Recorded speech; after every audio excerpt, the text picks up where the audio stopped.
Je discutais avec une maman qui m'expliquait une situation qu'elle avait vécue et je me suis vraiment posé une question. En fait, je me suis demandé pourquoi certaines personnes culpabilisent autant dès qu'il s'agit de penser à elles. Et je parle même pas d'égoïsme. Je parle du moment où, tu sais, il y a quelqu'un qui va te dire « Vas-y, pense à toi, profite ».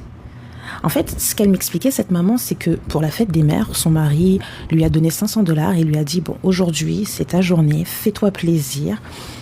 Et le soir, elle rentre et même lui, il était surpris.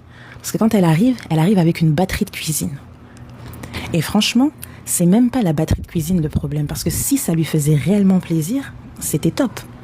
Mais en fait, ce qui m'a interpellée, c'est plutôt la façon dont elle a avancé les choses en disant « Je sais même pas pourquoi j'ai acheté ça ». Et je pense que ce genre d'histoire, beaucoup de personnes la vivent en elles.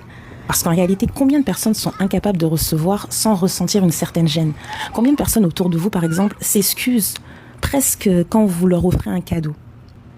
Combien, lorsqu'on leur dit « pense un peu à toi », ressentent immédiatement une forme de culpabilité ? Et franchement, je pense pas que la personne soit née avec ça. Je pense que c'est juste qu'elle a appris. Pas forcément directement, mais c'est juste qu'elle a vu des scènes, des paroles qui l'ont marquée. Peut-être qu'elle s'est sentie félicitée parce qu'elle aidait, parce qu'elle ne demandait rien, parce que dans ses choix, elle était toujours raisonnable, parce que c'était bien de penser aux autres avant elle-même. Ou parfois, c'est juste une personne qui a grandi dans un environnement où chaque dépense devait être utile. Parce qu'elle a vu, par exemple, ses parents se priver. Ou parce qu'elle voyait que si elle recevait quelque chose, elle allait mettre d'autres personnes dans certaines difficultés. Alors, sans même s'en rendre compte, son cerveau a fini par enregistrer une règle. Que si tu penses à toi, ça doit être justifié. Et donc, des années plus tard, lorsqu'enfin quelqu'un lui donne l'autorisation de se faire plaisir, c'est même pas le manque d'argent qui va la freiner ou le manque de temps. C'est comme cette petite voix qui va venir et qui va lui dire « Est-ce que c'est vraiment raisonnable ?